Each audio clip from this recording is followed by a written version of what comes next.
In this video, we look at the science of the relationship between heat, work, energy, and temperature, thermodynamics. Now, the word thermodynamics is of two parts. Thermo, which means heat energy,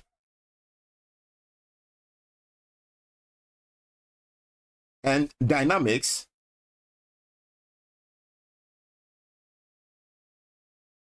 which means flow or exchange.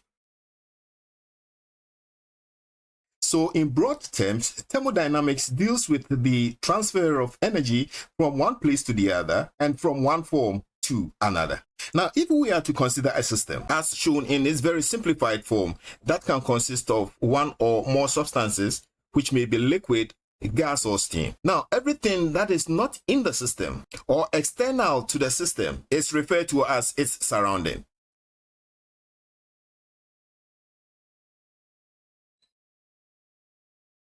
So the system is separated from the surrounding by the system boundaries, in which case the boundary may be fixed or movable. Now, there are three types of systems. Now, we have the open system,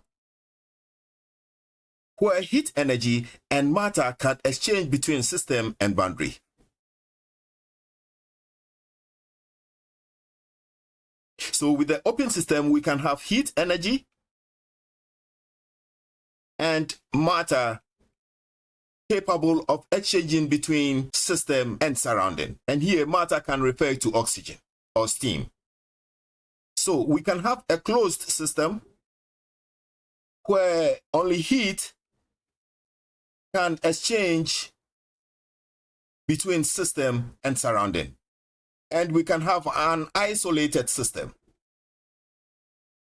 in which case neither heat nor matter can exchange between the system and its surrounding.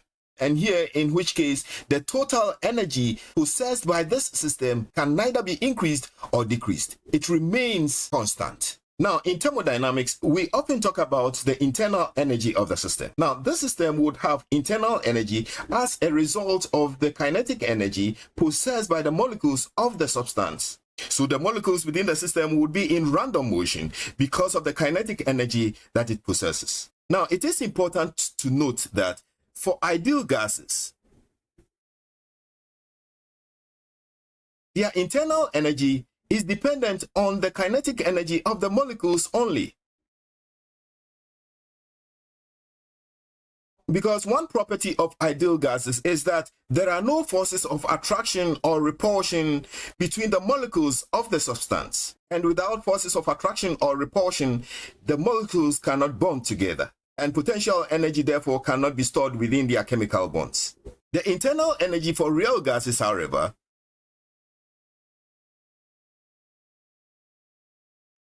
depends on both the kinetic energy of the molecules and the potential energy stored within their chemical bonds. So for ideal gases, their internal energies, which is designated by the letter U, is dependent on only the kinetic energy of their molecules. But with real gases, their internal energy is dependent on both the kinetic energy of the molecules of the substance and the potential energy stored in their chemical bonds. Now, for a given system, there are two ways to exchange energy with its surrounding. Now, one through heat transfer,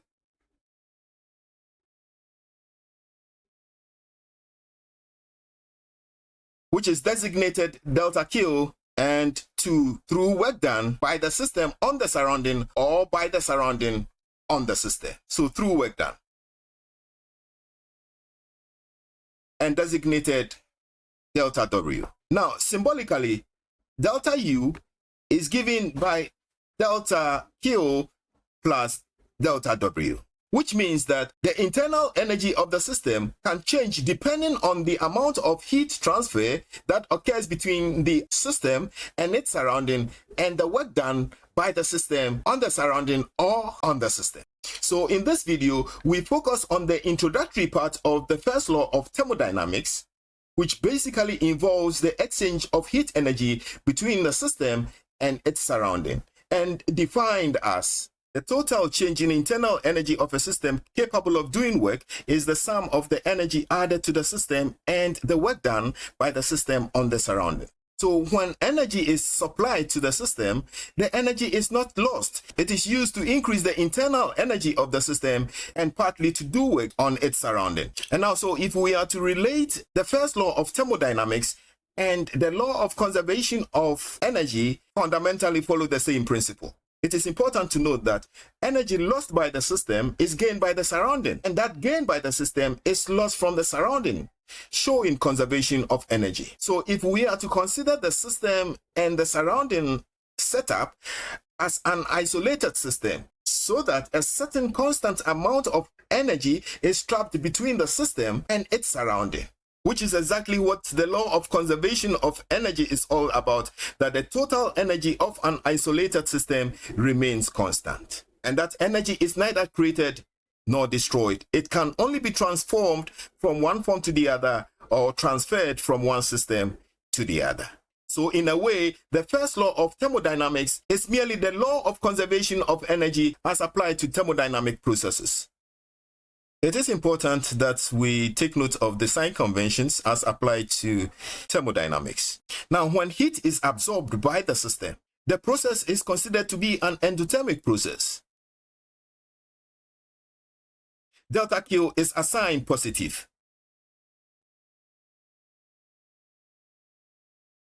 Now, when the system releases energy or when the system loses energy, the process is considered to be an exothermic one, and delta Q is assigned negative. Now, to understand the sign convention used for the work done either by the system or on the system is to look at it from two perspectives. Now, in chemistry, the work done is looked at from the perspective of the system.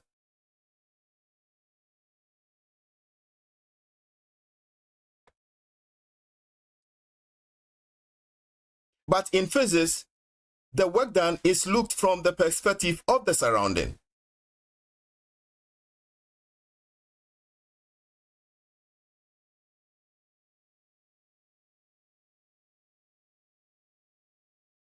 So when work is done by the system, it will be considered that the system is losing energy. And so work done by the system would be assigned negative. However, from the perspective of physics, that work done that is lost by the system would be gained by the surrounding. And so when we look at it from the perspective of the surroundings or from the perspective of physics, the work done will be assigned positive. So it means that when work is done on the system, it means that it is the surrounding that is doing the work. The surrounding will be losing energy and it will be assigned negative. And that amount of energy that is being done by the surrounding on the system would be gained by the system, and work done on the system would be assigned positive from the system point of view. So we have to be familiar with these sign conventions and to understand what they mean and how they are applied, depending on which perspective under consideration. Now, regarding the heat absorbed or released by the system, let's take note of these formulae. Once we understand these additional heat relationships, we can analyze a variety of problems involving quantity of heat. Now, sometimes it's more convenient to describe the quantity of the substance in terms of its number of moles rather than the mass of the material. So when convenient, we can measure the quantity of heat absorbed or released by the system, given the mass of the material, the specific heat capacity, and the temperature change of that given material. Now, when the question rather provides the number of moles of the substance, then this equation would rather be more convenient to apply. Now, this formula is used when there is a phase change.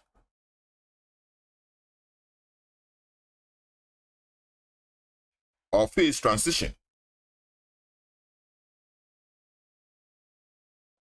Now, for a given pressure, the phase change takes place at a definite temperature, usually accompanied by the absorption or emission of heat and a change in volume and density. Now, no phase change is involved when using this formula.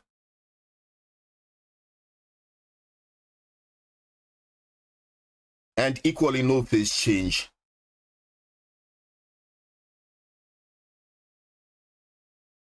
when using this formula. Now, m is the mass of the substance,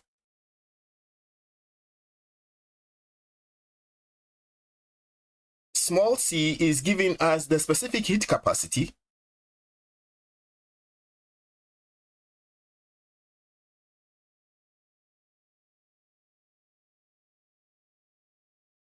of the substance, and delta T is the change in temperature.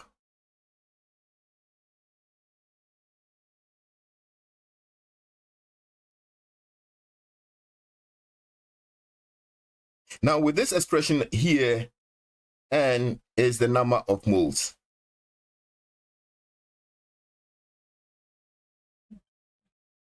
And capital C is giving us the molar heat capacity, or sometimes referred to as the molar specific heat of the substance.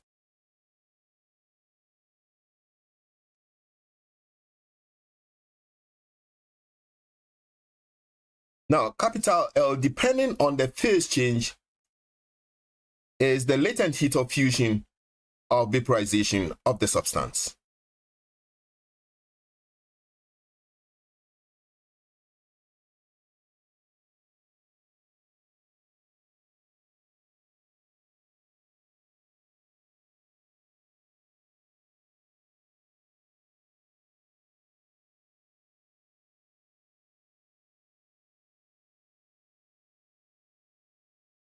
So let's take note of these formulae. Now, if we are to consider the system and some amount of heat energy is supplied to the system, the kinetic energy of the molecules increases, the random movement of the molecule increases, and the system pressure also increases. Now, pressure is giving us force over the area. So the force that is associated with the pressure is given by, so under constant pressure, the movable piston is forced through a distance of d from V1 to V2. So the system does some work given by, and this implies that work is given by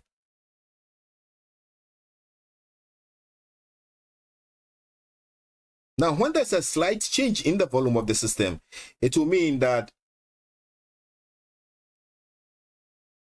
so under constant pressure, the work done by the system within a distance of d from V1 to V2 can be expressed as this.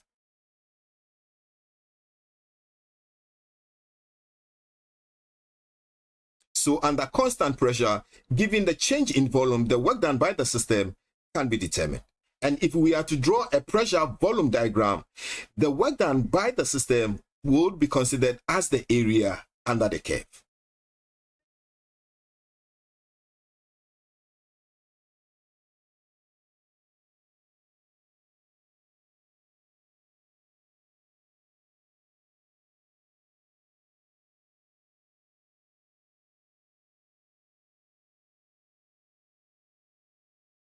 So the area under the curve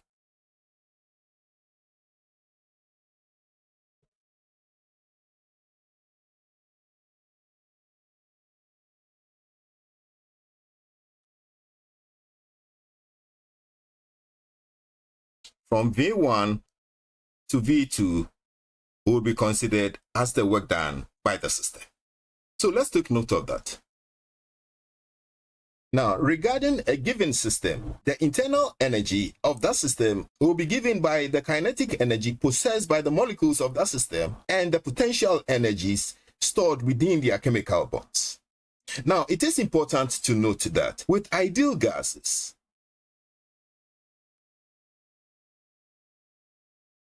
one property that describes ideal gases is that there are no forces of attraction or repulsion between the molecules of the gas.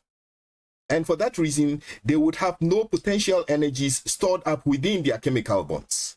So for ideal gases, their internal energies are dependent only on the kinetic energies possessed by its molecules.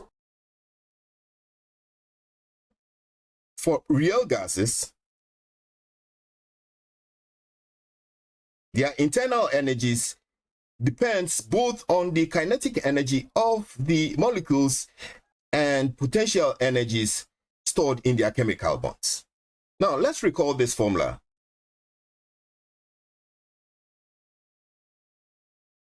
Where K is the Boltzmann's constant. The internal energy of a gas is dependent on temperature, which implies that the internal energy is always dependent on temperature. So let's take note of this point. Now, our second point to make is that the internal energy is a state function.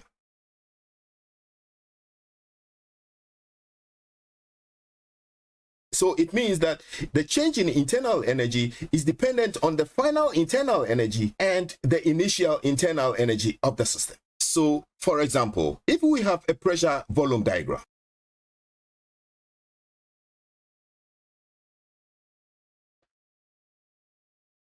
as shown here, with point A and point B as our initial state of the system and point B as our final state of the system, having an initial internal energy of 30 joules and point B our final internal energy of 50 joules.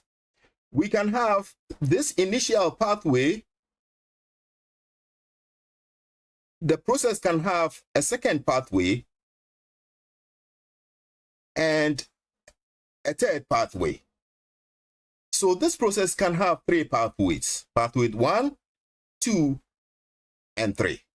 Now, with pathway 1, the change in internal energy is 20 joules. With pathway 2, the change in internal energy is still 20 joules. And with path 3, our change in internal energy is 20 joules. So the change in internal energy is a state function, which means that it depends on the initial internal energy and the final internal energy of the system. It is independent on the path that the process takes. So we say that the change in internal energy of a system is a state function. So to determine the internal energy of a system, the following formulae should be taken note of. And C subscript V is the molar heat capacity of the gas at constant volume.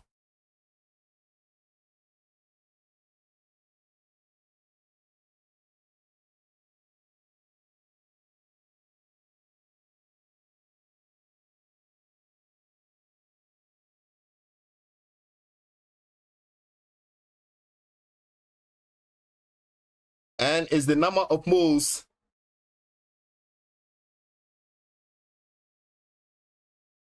of the gas. Small c is the specific capacity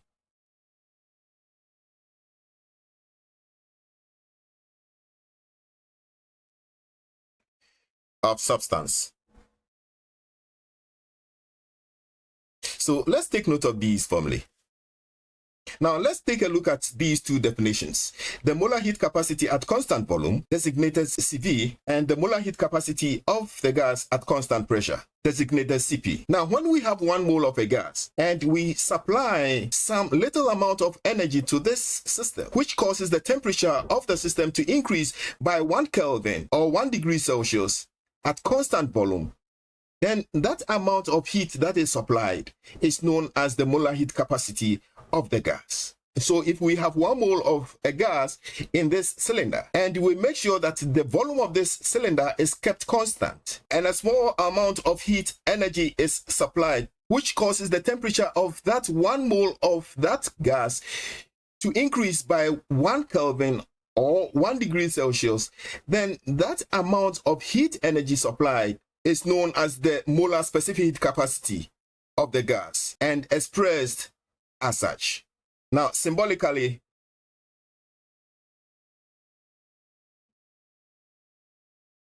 now we do know that,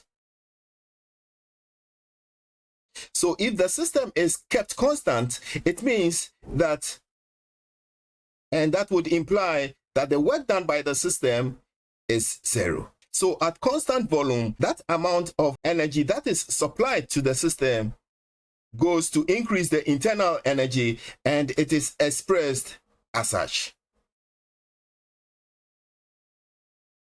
Now, under constant pressure, if we are to assume that the same amount of 1 mole of the same gas is put in the cylinder over here, having a movable piston capable of moving in such a way that the pressure of the system is kept constant, such that if a small amount of heat energy is supplied to the system, and that mole of that same gas is to have its temperature increased by 1 Kelvin or 1 degree Celsius, then that amount of heat energy supplied at constant pressure is known as the molar specific heat capacity of that gas. So that small amount of energy goes to increasing the internal energy of the gas and do some work. When the volume of the system increases from V1 to V2, showing a small increment in volume. Now, we do know that.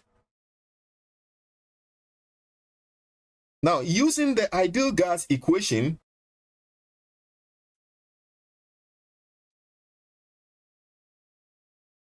so when a small amount of energy is supplied to the system, it causes a small increment in the temperature, resulting in a small increment in the system volume.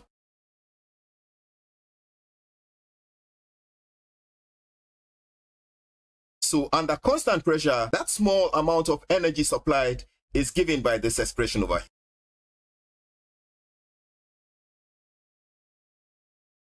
And here, the work done expressed in terms of temperature is substituted as such.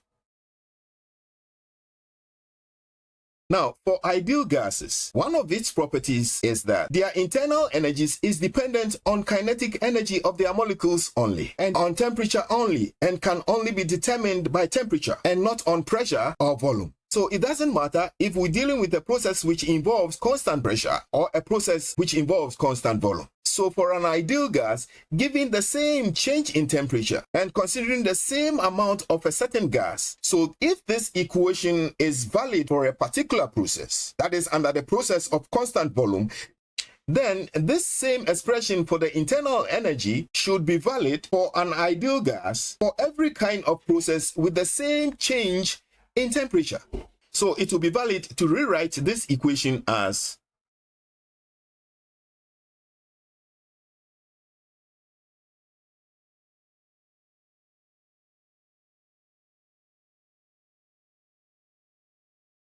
now, if we are to divide through this equation by this common factor, then we're going to have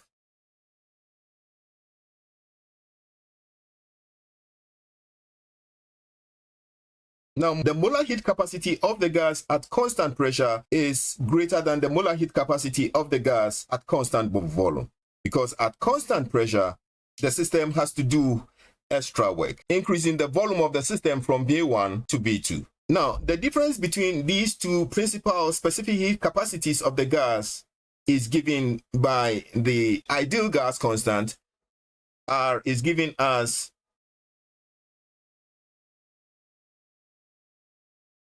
now, this expression has been derived using the ideal gas model, but for several real gases under low pressures, the difference in most cases is approximately 8.31 joules per mole per Kelvin. Now, there is an expression between the molar specific heat and the ideal gas constant. Now, where F is our degree of freedom,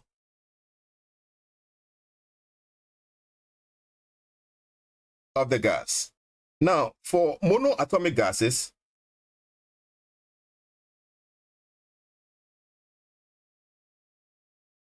for example, argon, neon, we have F as 3. For diatomic gases,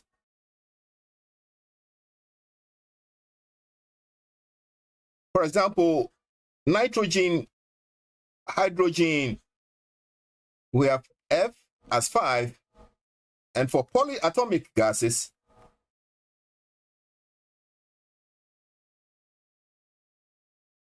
F is given as 6. We should also take note of this ratio, that the ratio of Cp and Cv is given as gamma. Gamma, which signifies how much more work is needed at constant pressure to increase internal energy and to do work as compared to constant volume, which looks at how much heat energy is required only for the internal energy. So let's take note of these definitions. Now, let's take a look at some questions on the first law of thermodynamics.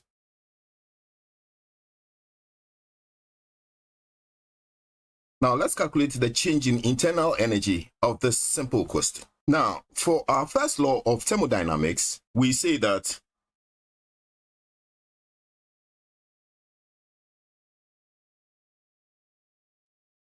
now our system does work of 500 joules, so the system loses energy doing that amount of work. So by our sign convention, the work done will be assigned negative.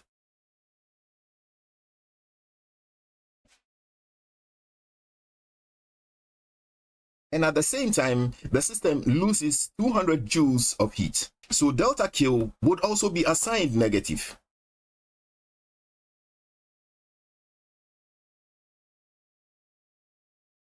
So our change in internal energy can be determined when we input these values.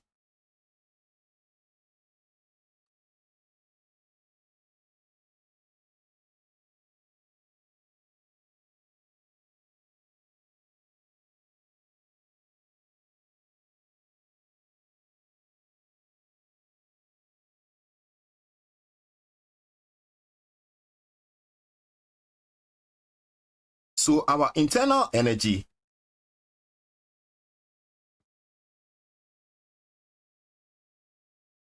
of the system decreases by 700 joules. Now, in this question, we are asked to determine the change in the gas internal energy. Now, per our formula, the change in internal energy is given by this equation. Now, let's attempt a sketch of the question. Now, let's assume this is our cylinder containing the gas, and the piston is compressed by pushing it down through a distance of 1 meter.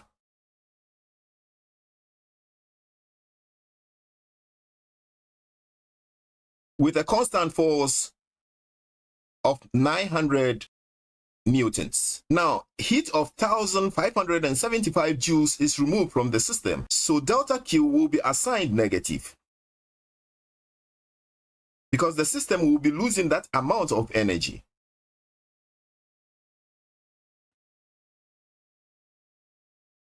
Now, we do know that work is defined as force times distance. Now, there's a constant force of 900 newtons acting on the piston through a distance of 1 meter. So the work done on the system is given as 900 joules. Now, per our sign convention, work is done on the system, so it will be assigned positive.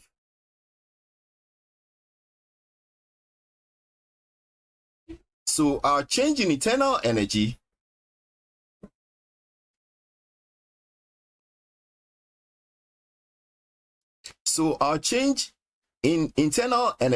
will be given as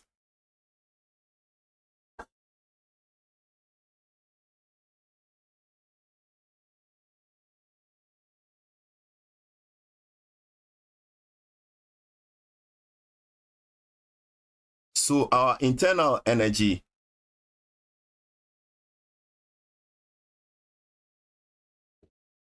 decreases by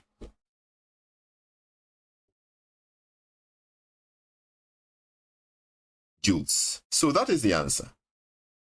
Now, in this question, we are asked to find or calculate the final temperature and pressure of an ideal gas. Now, the gas is kept in a closed vessel of volume 0.0083 meter cube. So the process is done under constant volume, and this amount of energy is supplied to the gas. Now, under constant volume, the formula that is used to determine the amount of energy absorbed by the ideal gas is given by the expression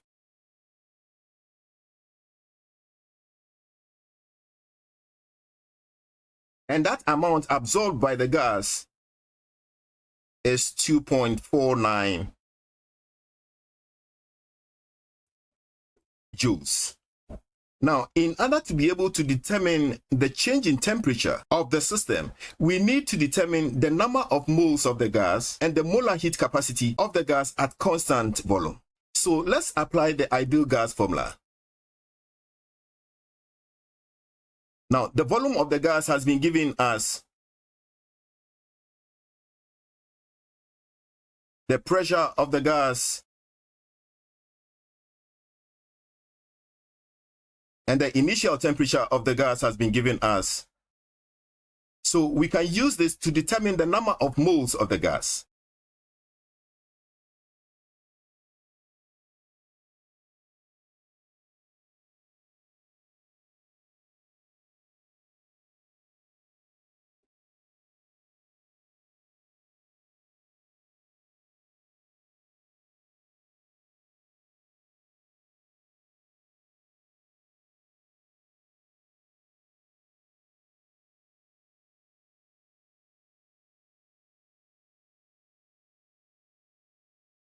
Now, when we do the computation, we're going to get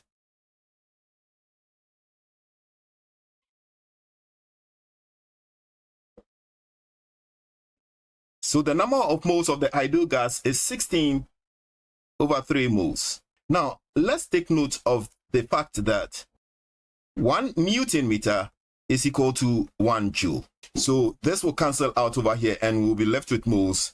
And so the number of moles of the ideal gas is 16 over 3 moles. So now we need to determine the molar heat of the gas at constant volume. Now, in the question, Cp has been given. We are provided that. Now, let's recall that. Now, if we are to reorganize,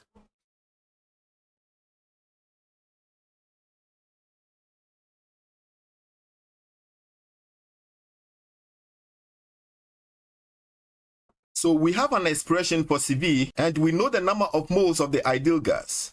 So we can now substitute it in over here to determine the change in temperature.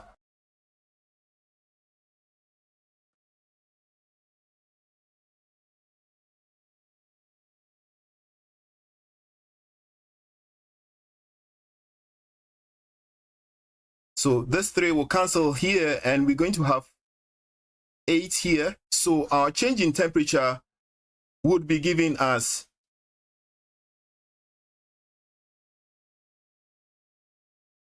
R is our ideal gas constant. It is given as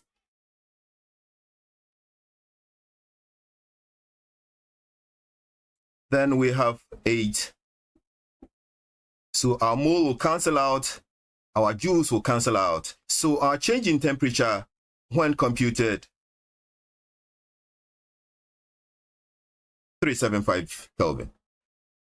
But change in temperature is given as the final temperature minus our initial temperature. Now, our initial temperature is given as 300 K. So our final temperature is given as, so our final temperature is given as Kelvin. And then we are asked to determine our final pressure. Now let's recall our formula.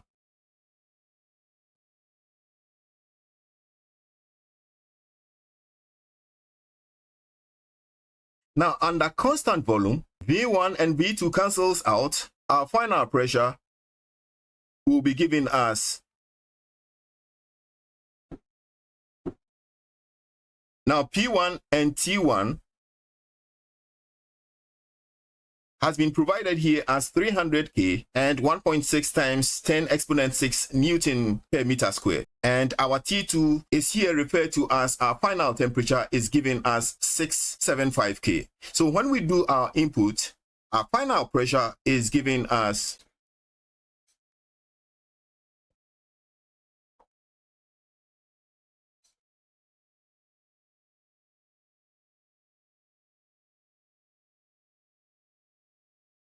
so P2 is 3.6 times 10 exponent 6 Newton per meter squared. So this is our answer for our final pressure. Now, in this question, we are asked to calculate the specific capacity of the gas at constant volume. Now, let's recall the formula.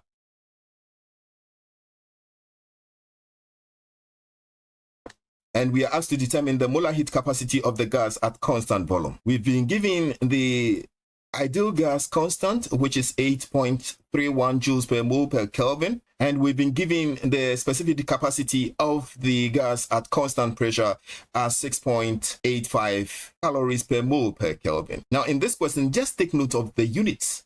The ideal gas constant has been quoted in joules per mole per Kelvin, but the specific capacity of the gas at constant pressure has been quoted in calories per mole per Kelvin. Now, what is the relationship between calories per mole per Kelvin and joules per mole per Kelvin? Because with this equation, the units on the right side of the equation should be the same as the units on the left side of the equation. And that is what uniformity of dimensions are all about. So once the specific capacity of the gas has been quoted in calorie per mole, let's convert the units of the ideal gas constant also into calorie per mole. And the conversion has already been given in the question. So if we are to convert the ideal gas constant from joules per mole per Kelvin to calorie per mole per Kelvin, then we have to divide it by 4.18. So we're going to have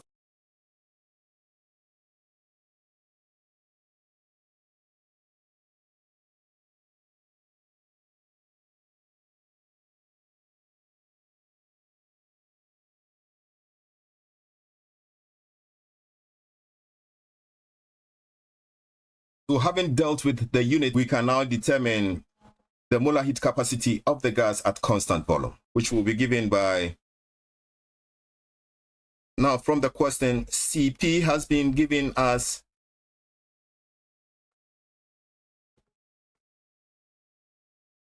so we can calculate Cv when we plug in the values.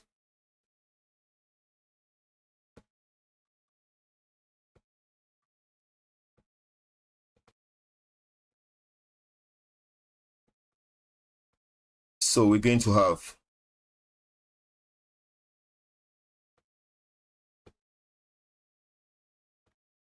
so that is the answer. Now, in this question, we are asked to determine the difference between the two principal specific heats. Now, the difference is given by this formula. And here it is important to note that the difference applies to 1 mole of the gas. So in determining the difference between the two principal specific heats, we should make sure that we are dealing with 1 mole of the gas, because this formula deals with 1 mole of the gas. Now the question is about helium, 1 gram of helium. Now 1 mole of helium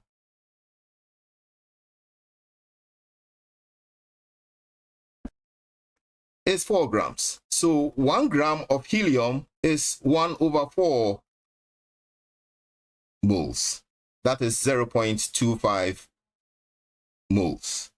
So if the difference between the two principal specific heats is 8.31 joules per mole per Kelvin, then how many joules per mole per Kelvin will 0.25 be? So it means that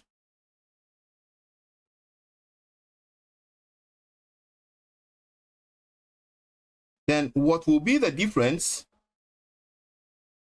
if we are looking at 0.25 mole? That would be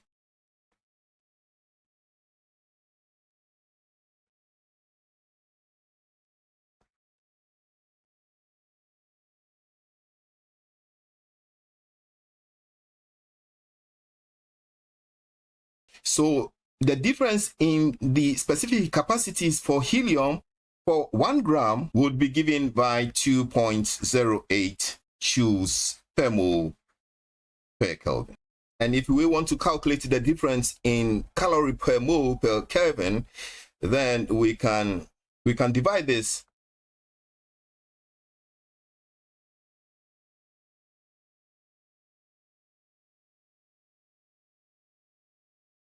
by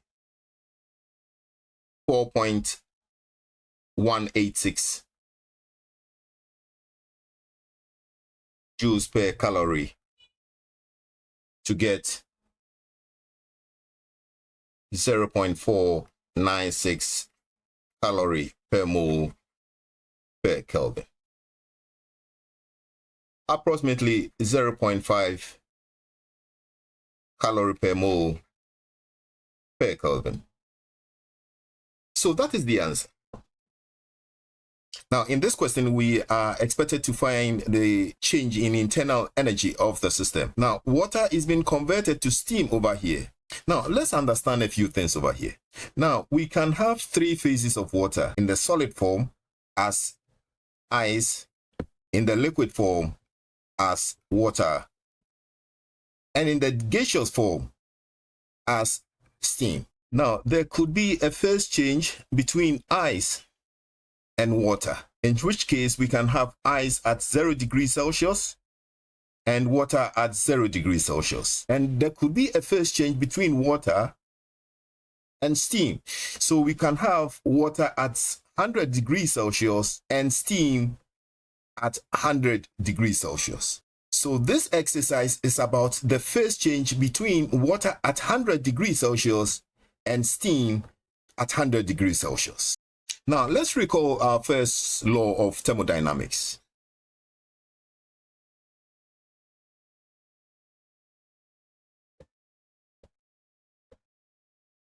We are asked to determine the change in internal energy. Now, because it is a phase change between water at 100 degrees Celsius and steam at 100 degrees Celsius, delta Q is giving us M is the mass of water, and L, the latent heat of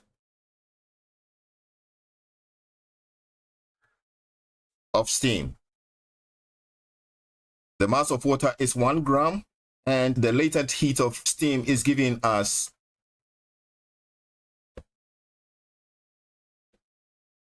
so delta Q is 1 times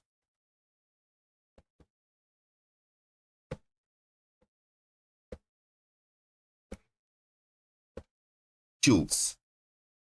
Now, the work done by the system is given by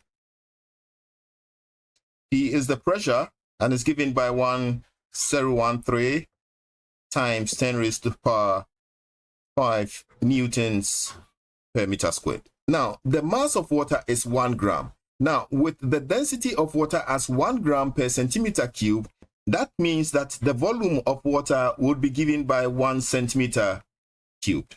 So at this point of the process, water at 100 degrees Celsius would have a volume of 1 centimeter cubed. And at this end of the process, steam at 100 degrees Celsius would have a volume of 1,671 centimeter cubed. So this implies our change in volume is given by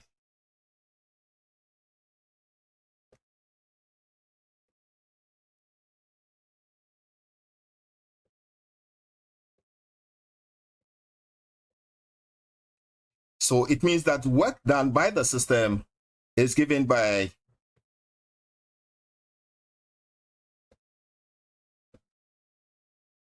times. Now, we would have to change the units of the volume to meters, because the units quoted here for pressure is in meters.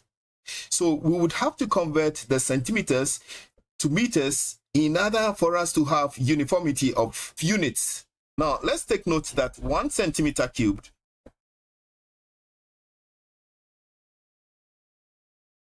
so it means that if we are to convert, it will be given by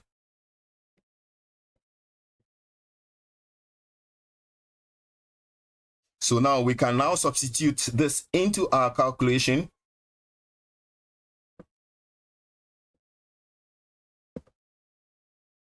So the work done by the system is given by, if we were to do the computation, we're going to get 169.17 joules. And here we would have to take note that 1 Newton meter is equal to 1 joule.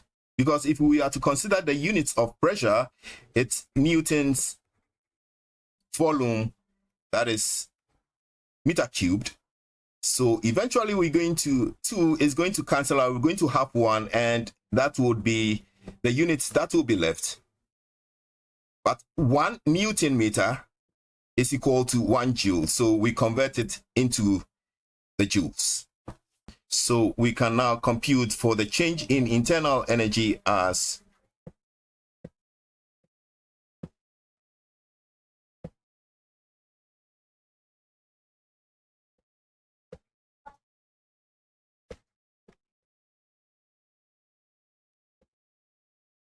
so our change in internal energy is given by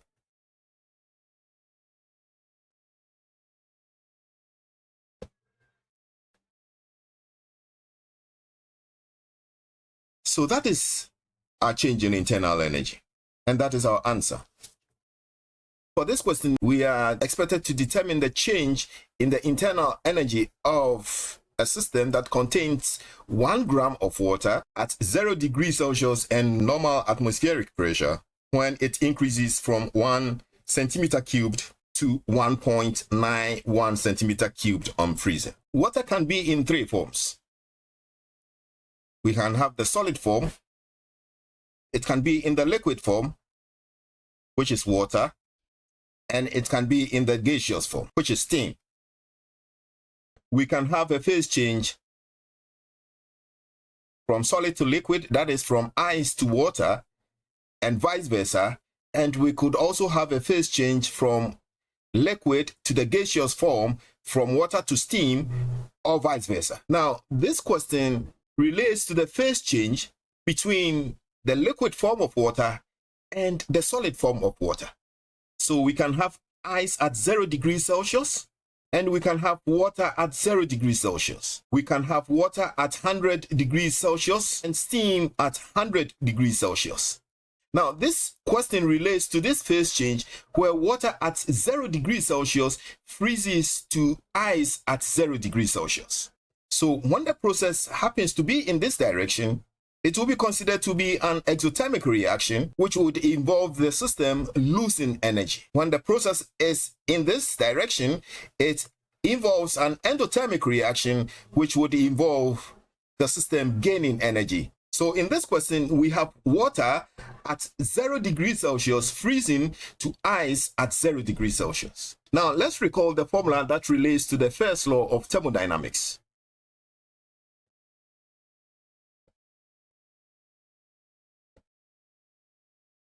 And because the process involves a phase change, delta Q, where M is the mass of water, which is given as 1 gram, and L is the latent heat of melting of ice.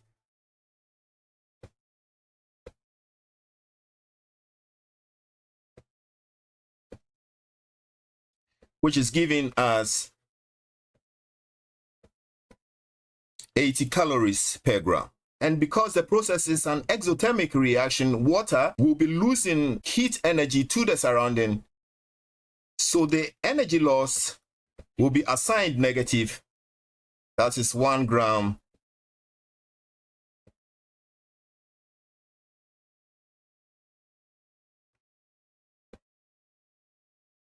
Now, the volume of water at 0 degrees Celsius is given as 1 centimeter cubed. But when it freezes to ice at 0 degrees Celsius, the volume is 1.091 centimeter cubed. So there is a change in volume over here. So our change in volume is given as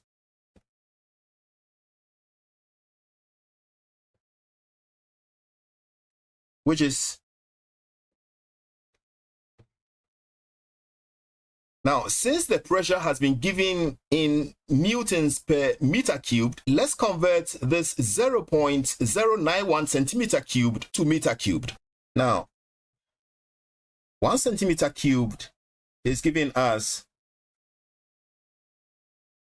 So 0.091 centimeter cubed is 0.091 times 10 raised to the negative 6 meter cubed. The normal atmospheric pressure is given as 1.013 10 exponent 5 Newton per meter squared. So the work done is given by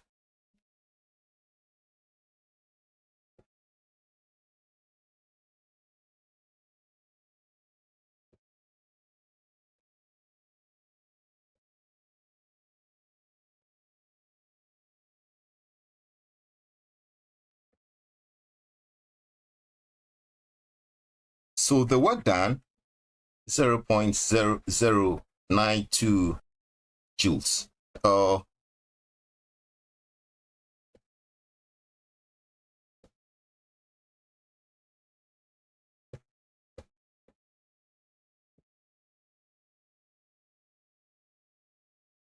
calories. So our internal energy is given as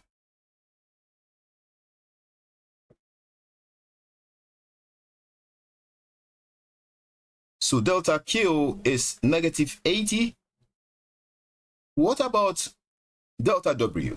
Now there is an increase in the volume from 1 centimeter cubed to 1.091 centimeter cubed. So here work is done by the system and it will be assigned negative 0.0022 calorie. So the change in internal energy is negative 80.0022 calorie. So the system is going to lose an amount of 80.0022 calories. And so that is the change in internal energy of the system, and that is our answer.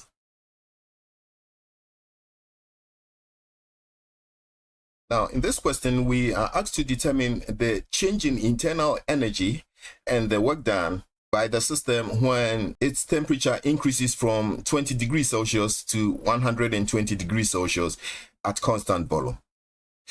So from the general equation of our first law of thermodynamics,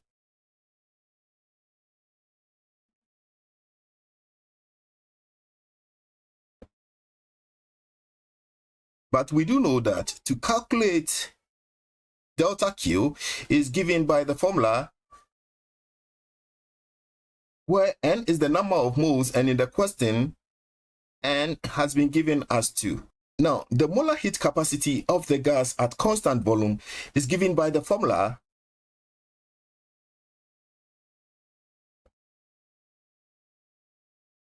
now, nitrogen is a diatomic gas.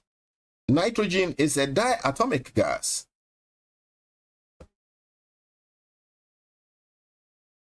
And for diatomic gases, the degree of freedom F is 5.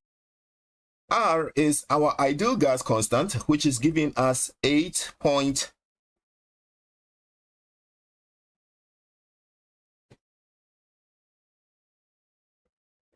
So our change in temperature is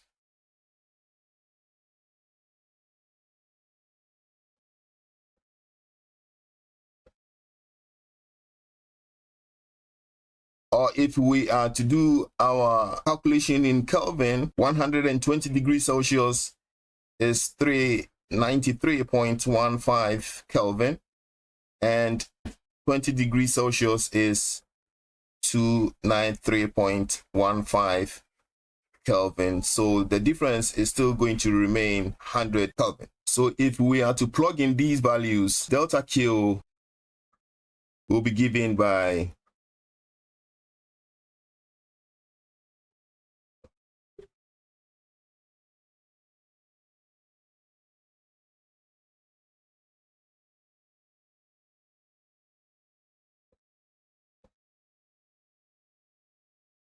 so this will cancel out. So delta Q is going to be given by joules. So delta Q is 4157 joules. Now, what is the work done by the system? I mean, the work done by the nitrogen gas. Delta W is given by the formula But since the process is on condition of constant volume, it would mean that change in volume is 0, and that will mean that there will be no work done by the system. The change in internal energy equals the total amount of heat energy supplied to the system and given by joules. There is an increase in the internal energy by 4157 joules. So that is the answer. Now, in this question, we are asked to compute the work done by 1 kilogram of steam that is formed at this temperature of 120 degrees Celsius, which is considered to be the boiling point of water at a pressure of 2 atmosphere. The heat of vaporization of water has been given as 2.20 times 10 to the exponent 6. Let's try to give some pictorial perspective to this question. Now, water can be solid in the form of ice, can be in the liquid form as water, and it can be in the gaseous form as steam. So we can have a phase change between the solid and the liquid form, between ice and water, or water and ice, and there could be a phase change between the liquid form and the gaseous form, between water and steam, or vice versa, between steam and water. Now, in this question, we have been told that the boiling point is 120 degrees Celsius. And so we have water at 120 degrees Celsius, and we can have steam also at 120 degrees Celsius. Now, the question is about this phase change between 1 kilogram of water at 120 degrees Celsius and 1 kilogram of steam at 120 degrees Celsius. So the process is under a pressure of 2 atmosphere.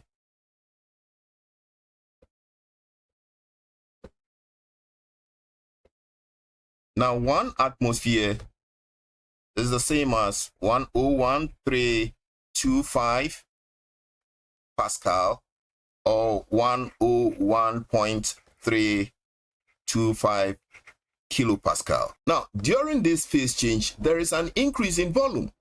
The work done is given by where delta V is the change in volume during the phase change. So the 1 kilogram of water at 120 degrees had a volume of 1.00 times 10 exponent negative 3. So the volume of water, that is 1 kilogram,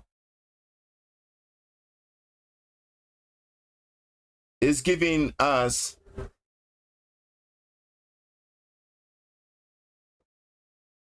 and the volume of steam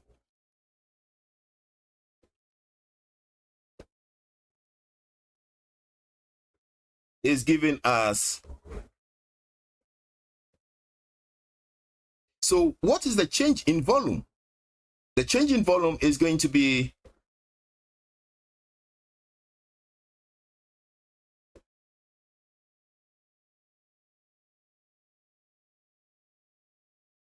the change in volume is given us, which is 0.824,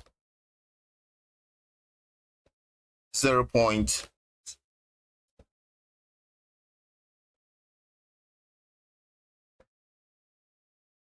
So within this phase change, there is an increase in the volume of the system of 0.823 meter cube. So the work done by the system is given by, and when we convert the 2 atmosphere into Pascal, we're going to have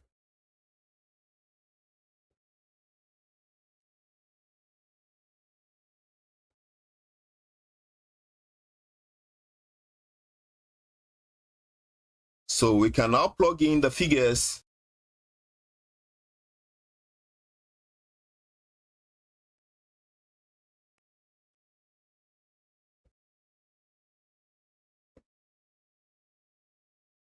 So we can have approximately 1.67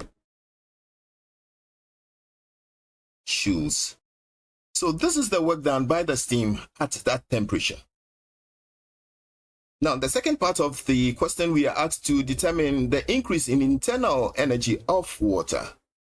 Per our first law of thermodynamics, change in internal energy is given by... Now, we have just determined the work done, which is this component of the equation. What about this part of the equation? Delta Q is given by ml, because we're talking about a phase change from water at 120 degrees Celsius to steam at 120 degrees Celsius. The mass of water is 1 kilogram, and the latent heat of vaporization of water has been given as 2.20 times 10 exponent 6 joules per kilogram. So the energy supplied is given by... So we have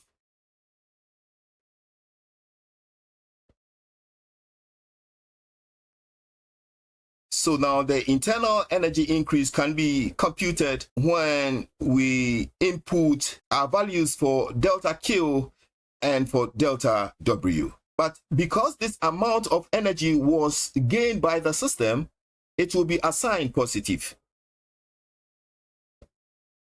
And because this amount of work was done by the system, it will be assigned negative.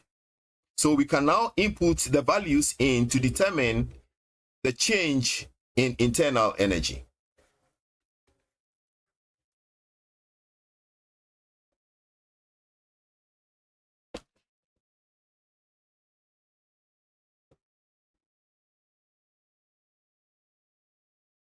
So our change in internal energy would approximately be given by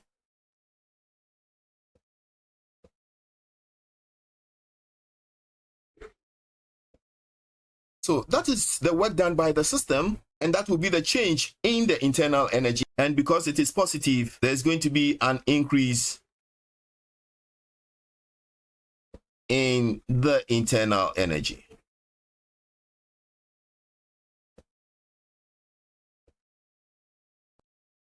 Of 2.03 times 10 exponent 6 joules. So that is the answer. Now, in this question, we have a container containing 1 mole of oxygen gas at a temperature of 27 degrees Celsius. And the gas is in a cylinder with a frictionless piston. Now, a constant pressure of 1 atmosphere is maintained on the gas. The gas is heated to a temperature of 177 degrees Celsius. We have a set of questions here that we are supposed to respond to based on this data. Now, first of all, let's provide some sketch to the question. Now, let's consider this as our cylinder containing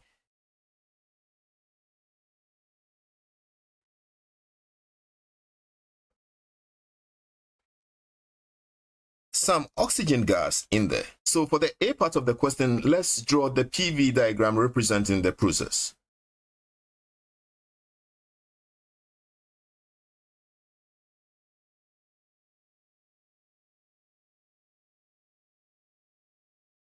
Now, we have a constant pressure of 1 atmosphere, and our pressure will be maintained at 1 atmosphere, but there's going to be an increase in volume from V1 to V2. So, representing it on the diagram,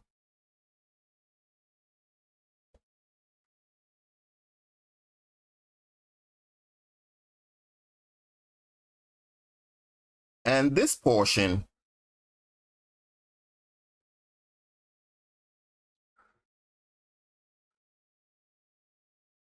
would represent the work done by the system. So this is the PV diagram representing the process. Now, the B part of the question requires of us to determine the work done by the process. Now, the process is under a condition of constant pressure, and the work done is given by where delta V is V2 minus V1 is a change in volume. of the system. In that question, we are asked to treat the oxygen gas as an ideal gas. And so by that, it would mean that it is going to follow the ideal gas formulae. Now, for ideal gases, when pressure is maintained constant, we can rewrite the equation as, that is to say, the work done by the system can also be expressed as, so number of moles here is 1 mole of the oxygen gas.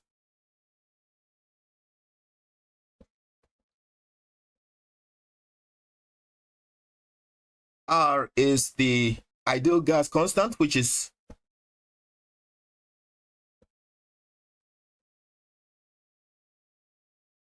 then our change in temperature is given by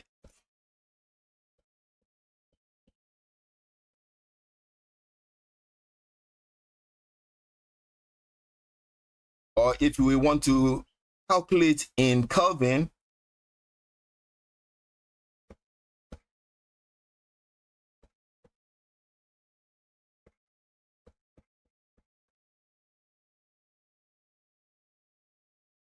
so we can now plug in these values into this expression over here to determine our work done.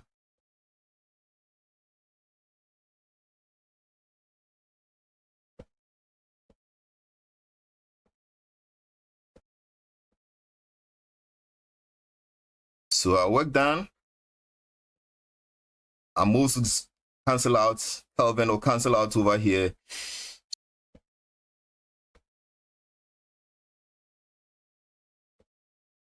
Joules. So this is the B part of the question.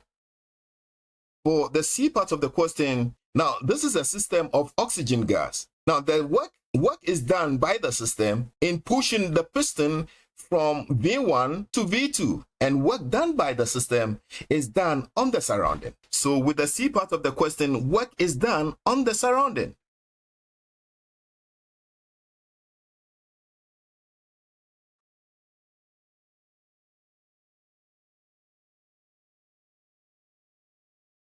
So work is done on the surrounding, that is against the external atmospheric pressure, pushing the frictionless piston through a distance of d.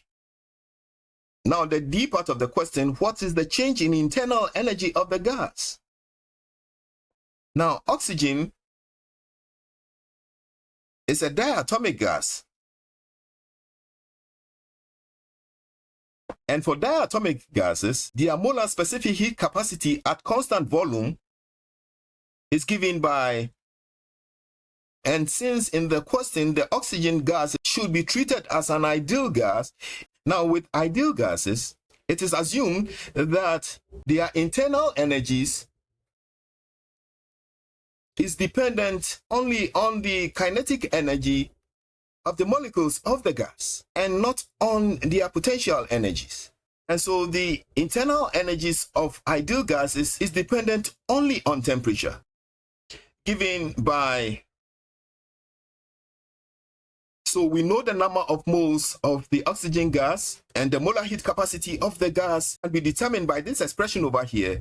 We know change in temperature as 150 Kelvin. So we can do the substitution.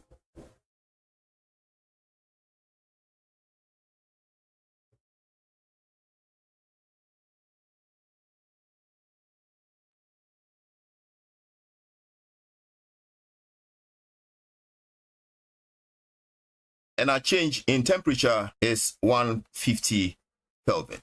So our change in internal energy when computed is 3118 joules, or approximately 3.12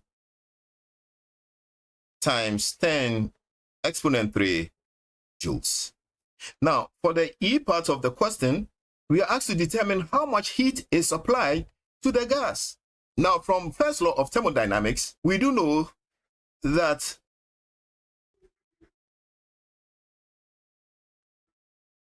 Our internal energy has been determined as such, and the work done by the system is given as such. So the amount of heat supplied to the gas can be computed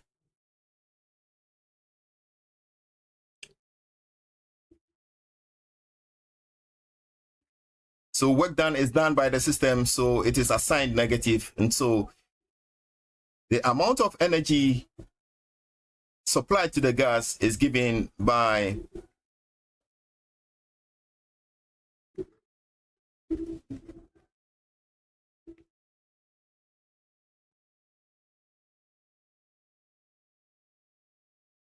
So the amount of heat supplied to the gas is approximately 1.87 joules. Now, for the F part of the question, how much work would have been done if the pressure had been 0.50 atmosphere? Now, we do know that work is given by and can also be expressed as, so work is a function of temperature. Now, when the change of temperature varies, then the work done by the system would also change. Now, if the number of moles remains constant, R is the ideal gas constant. And if the change in temperature remains constant, then the work done by the gas would also remain constant. So from our previous calculation, the work done by the gas is given by 1.25 times 10 exponent 3 joules. So the work done is given by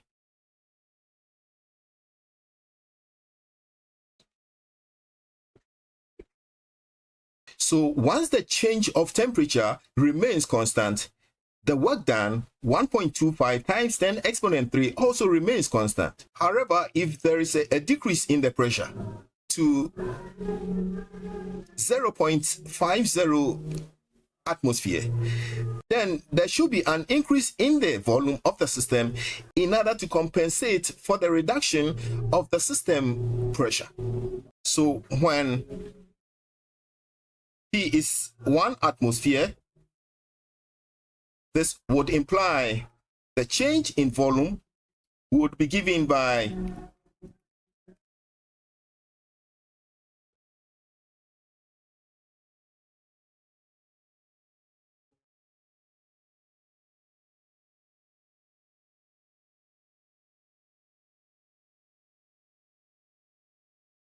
and that would mean, and when the pressure were to have been reduced to this would imply the change in volume would have been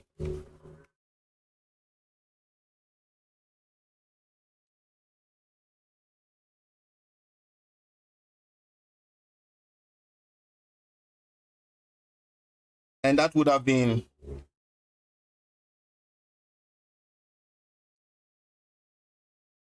So what this means is that the effect of reducing the pressure from 1 atmosphere to 0.50 atmosphere only doubles the system volume. It doesn't affect the work done because the work done by the system is a function of temperature and dependent on temperature alone. So that is the answer. The work done does not change. So that is the end of my video. Thank you very much for watching, but keep watching.